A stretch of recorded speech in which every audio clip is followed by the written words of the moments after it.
네, 오늘 저는 영접이라는 제목으로 함께 말씀을 좀 나누고자 합니다. 요한복음을 제가 계속 함께 나누기를 원하는데요.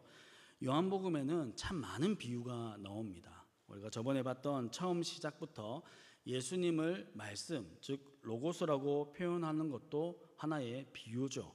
그리고 이후에도 계속 나오는 내용들을 보면 예수님을 어떤 비유의 방법으로 예수님에 대해서 설명하는 것을 볼 수가 있습니다.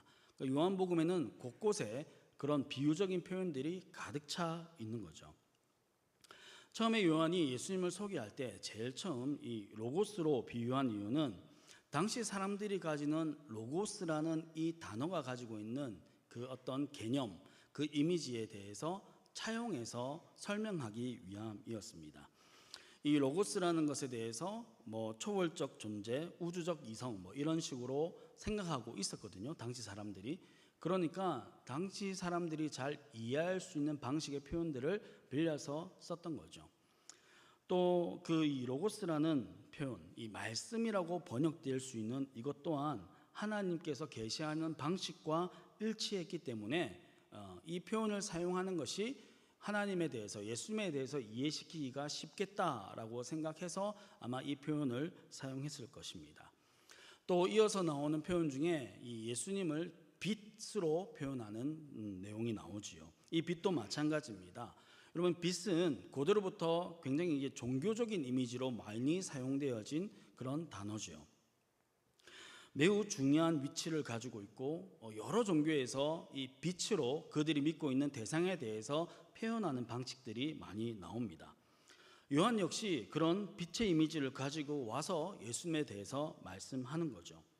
그런데 여러분, 이런 비유들 앞으로 사용되어지고 또 지금 사용하고 있는 이런 비유들은요, 그 비유들이 중요한 것은 그런 비유적인 표현들, 예를 들어서 로고스라든지 이 빛이라든지 이런 표현들에 대한 그것이 가지고 있는 개념과 이미지를 요한이 차용해서 가지고 왔다고 해서 그 의미가 다른 종교에서 말하는 것과 같은 것은 아니라는 겁니다. 무슨 말인지 이해되시죠? 다른 종교에서 로고스라고 말하고 빛이라고 말하는 것을 우리 성경에서 기독교에서 같이 가져와서 썼다고 해서 같은 의미로 사용되어지는 것은 아니라는 거예요. 요한은 전혀 다른 방식으로 이 개념에 대해서 이야기하고 있습니다. 사도 요한은 빛에 대해서 이야기하면서 먼저 6절부터 8절까지 세례 요한에 대해서 언급합니다. 사실 세례 요한에 대한 언급은 좀 갑작스러운 모습도 있어요. 이 세례 요한에 대해서 이야기할 때 뭐라고 얘기합니까? 세례 요한이 하나님께로부터 왔고 빛에 대해서 증언은 하지만 그는 빛이 아니다 라고 얘기합니다. 사도 요한이 말하고자 했던 빛에 대해서 가장 가깝게 그리고 좀 더 정확하게 말한 사람이 세례 요한이긴 했지만 그가 말한 그 빛에 대해서 그는 빛이 아니고 이외에 참 빛이 있다라고 요한은 9절에서 말씀해주고 있어요. 여러분, 이 참이라는 단어, 참되다는 이 단어가 요한복음에 굉장히 많이 나오거든요. 이 참되라는 단어가 요한복음에서 중요한 여러 가지 의미로 사용되지만 오늘 본문에서 말하는 이 참됨의 의미는 진짜의, 진정한 계시의 완성으로서의 참됨을 의미하는 겁니다. 그러니까 궁극적인 의미의 참됨을 말하는 거죠. 예를 들면 이런 겁니다. 우리가 구약에서 만나가 있잖아요. 하나님께서 하늘에서 내려준 양식, 만나가 있습니다. 이 만나는 진정으로 하나님께로부터 온 거죠. 하나님께서 보내주신 겁니다. 이스라엘 백성들을 위해서 광야 가운데 있는 그들에게 보내주신 양식이 바로 이 만나지요. 그런데 그것이 하나님께로부터 온 것이긴 하지만 그것이 진짜이고 궁극적인 떡이고 참된 떡이고 참된 양식은 아니라는 거예요. 사도 요한이 말하는 것은 참된 떡, 참된 양식은 바로 예수 그리스도시다 라고 얘기하는 겁니다. 이런 의미에서 요한은 참되다, 참된 이런 표현들을 요한복음에서 계속 사용하고 있는 거예요. 계시의 궁극적인 완성, 계시의 마지막 목적, 그것이 누구시냐? 예수 그리스도이다 라는 것을 소개할 때 바로 이 참되다는 표현을 사용하는 겁니다.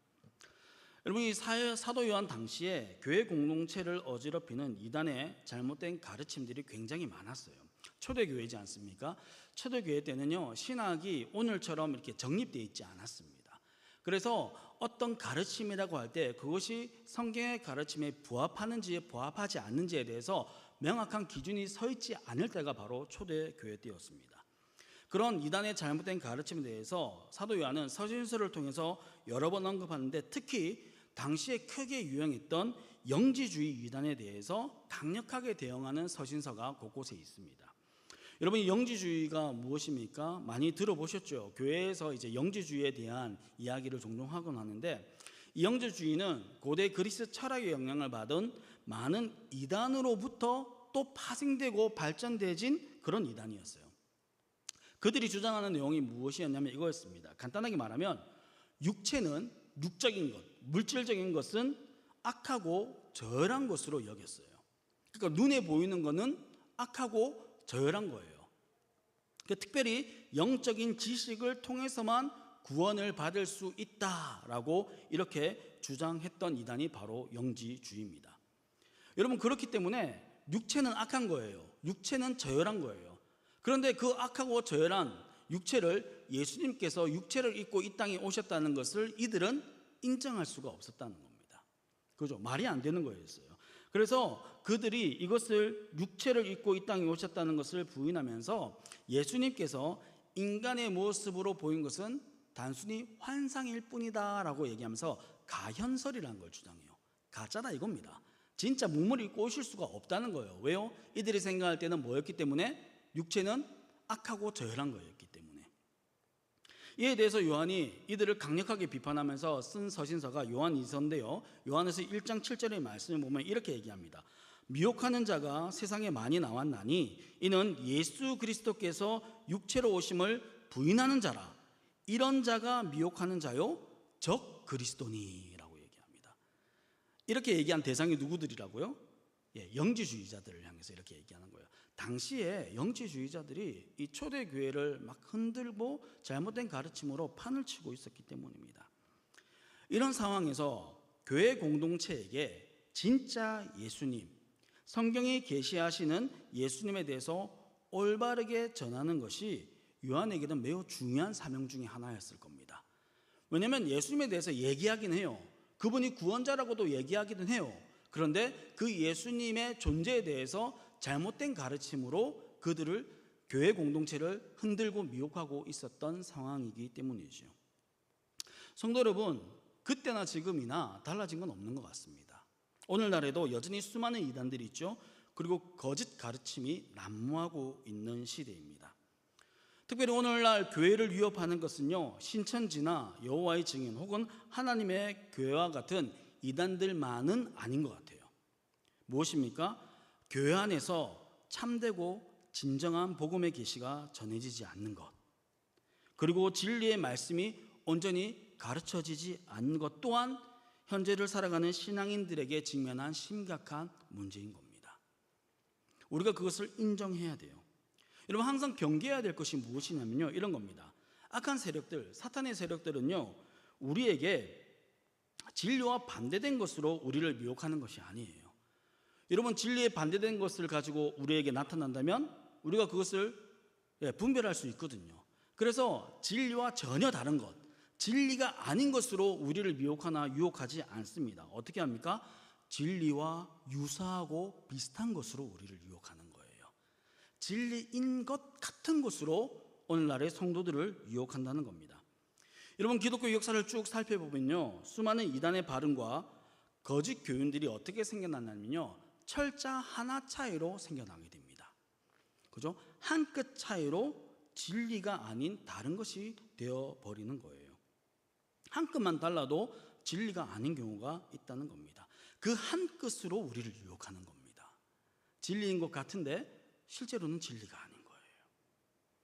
예전에 이제 위조 지폐 감별사들이 위조 지폐를 어떻게 감별하는지에 대한 이야기를 들은 적이 있습니다.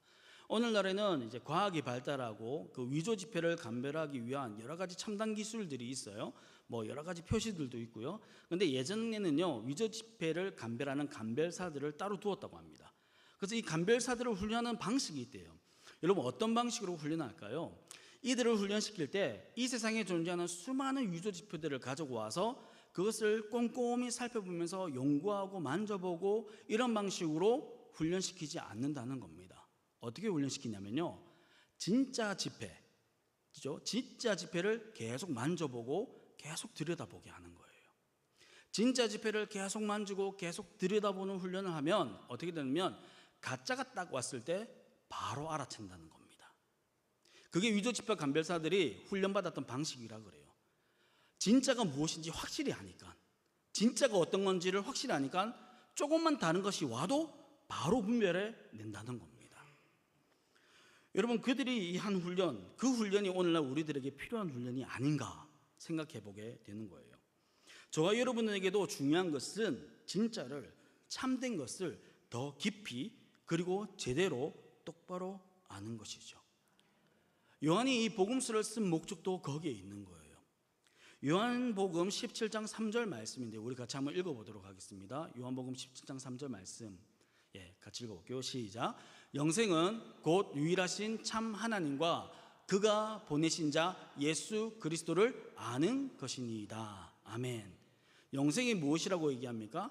하나님과 예수 그리스도를 아는 것이라고 얘기해요. 여러분, 여기서 아는 것이란 건 단순한 지식적인 알을 이야기하는 게 아니겠지요. 우리가 예수님을 압니다. 세상의 수많은 사람들도, 예수를 믿지 않은 사람들도 예수에 대한 지식은 가지고 있어요. 예수를 안단 말이죠. 그런데 이런 지식적인 알의 한계와 안타까움이 있는데 그 알의 한계와 안타까움이 오늘 본문 10절과 11절에 나와 있는 겁니다. 오늘 본문 10절과 11절 말씀을 우리 다시 한번 같이 한번 읽어보도록 하겠습니다. 시작.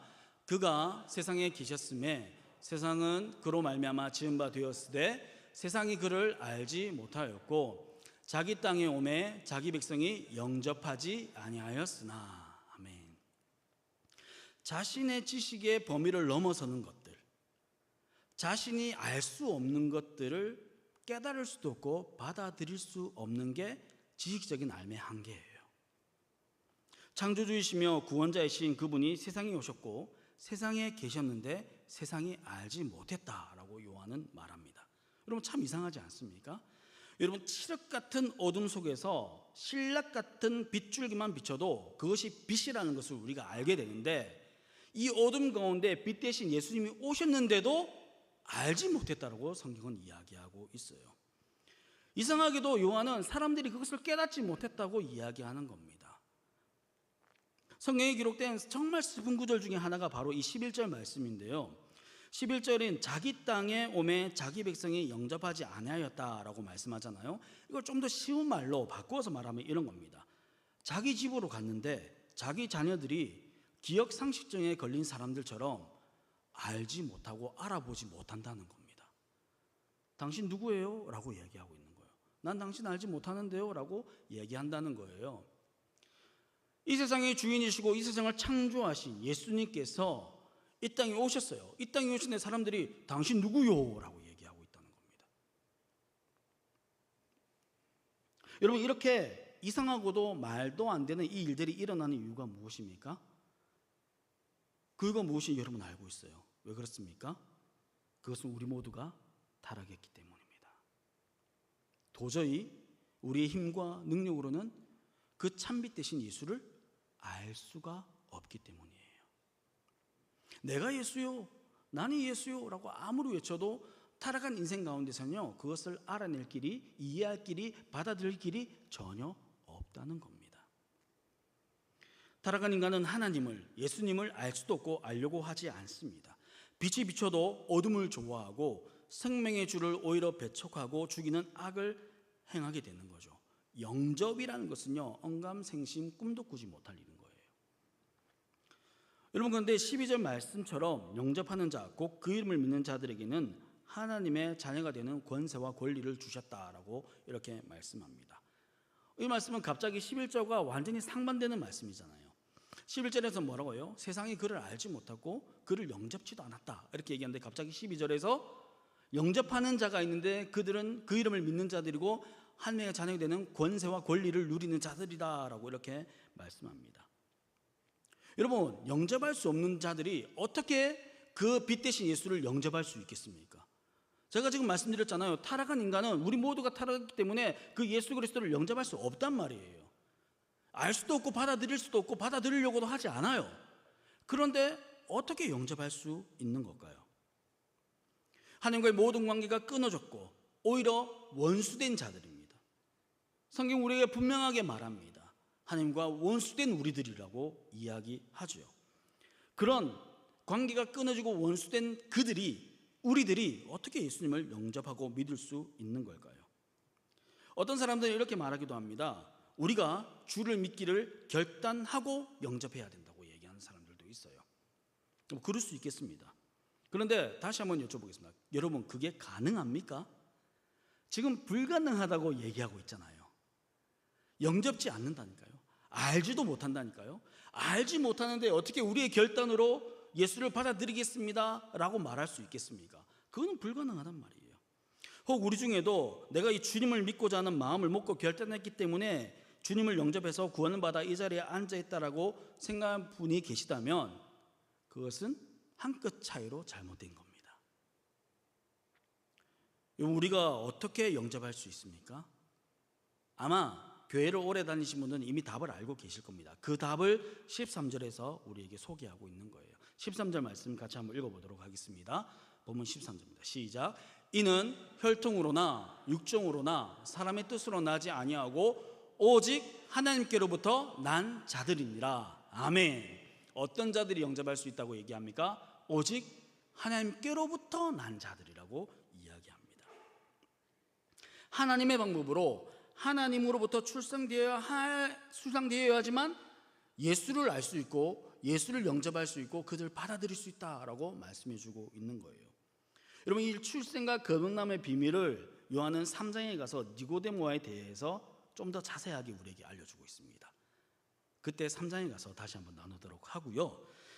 우리는 이 13절 말씀을 통해서 앞부분에 깨닫지 못하고 알지 못하고 받아들이지 못한다고 말한 이유를 알 수가 있어요. 왜요? 인간의 노력으로나 의지로나 혹은 지식으로나 지혜로나 영접할 수 있는 것이 아니기 때문이에요. 혈통으로나 육정으로나 사람의 뜻으로 되는 것이 아니다 라고 분명하게 말씀하고 있습니다. 우리의 신앙생활의 시작은요, 우리가 타락하여 전적으로 무능하다는 사실을 인정하는 것에서부터 시작돼요. 여러분, 이거 굉장히 중요한 요소라고 저는 생각합니다. 우리가 전적으로 타락했어요. 모든 사람이 타락했고 나 개인적으로도 내 안에 선한 것이 하나도 없다는 것을 인정할 때 신앙생활이 시작되는 겁니다. 믿음 생활이 시작되는 겁니다. 여러분, 이 사실을 망각하는 순간 신앙생활에서 얻게 되는 열매와 유익이 우리의 열심의 결과가 되고요, 우리의 자랑으로 전락해버리게 되는 거예요. 왜요? 내가 그랬다니까.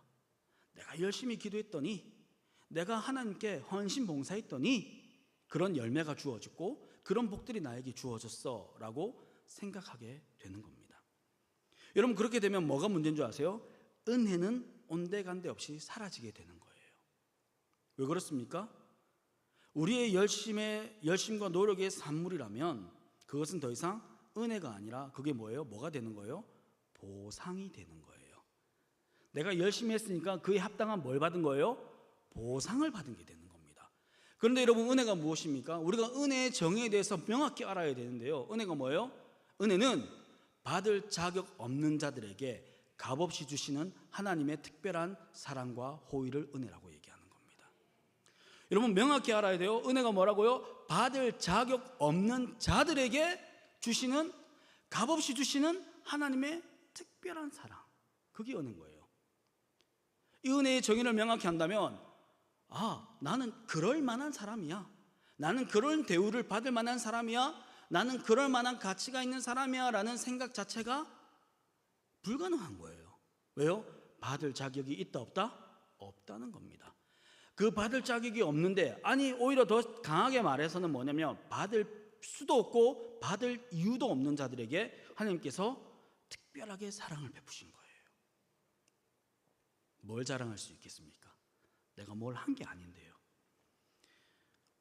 그래서 여러분, 이 은혜는 하나님께로부터 오는 거예요. 하나님께로만 오는 겁니다. 하나님의 주권 속에만 있는 거예요. 우리의 행위와 우리의 어떤 것으로 인해서 받는 것이 아닙니다. 도대체 우리가 자랑할 수 있는 게 아무것도 없다는 거죠. 간절히 바라는 것이 무엇이냐면 은혜를 빙자한 자기 자랑과 교만의 올무에 걸려 넘어지는 저와 여러분이 되지 않기를 바랍니다. 물론 우리가 예수를 믿고 난 다음에요, 주님께 주시는 그 은혜로 인해서 우리의 의지가 더 열심을 낼 수는 있어요. 그죠? 우리가 더 하나님을 사랑하고자 하고 우리가 하나님께 더 헌신하고자 하는 마음이 생길 수 있어요. 근데 그것도 우리의 것입니까? 아니죠. 누구의 것이에요? 주님께서 우리에게 주신 것이에요. 이것이 우리가 믿고 있는 이 신앙 공동체에서 고백하는 신앙의 고백인 겁니다. 말씀을 정리하겠습니다. 성도 여러분, 주님을 영접하셨습니까? 어떻게 영접하셨습니까? 어떻게 그 이름을 믿게 되셨습니까? 어떻게 하나님의 자녀가 되는 그 권세와 권리를 받으셨습니까? 우리가 무엇을 했고 혹은 우리가 무엇을 할 수 있었습니까? 빛을 보지 못하던 어둠의 그늘에서 우리가 어떻게 눈을 뜰 수 있었습니까? 죽음을 향해서 가던 지옥의 늪에서 우리가 어떻게 구원받았습니까? 절망과 좌절의 암초에서 허덕이는 우리가 어떻게 그 암초에서 벗어날 수 있었습니까? 내가 지금 이곳에서 하나님의 자녀로 살며 하나님을 찬양하며 살아갈 수 있는 이유가 무엇입니까? 여러분, 이 수많은 질문에 우리가 무엇이라고 대답할 수 있겠습니까?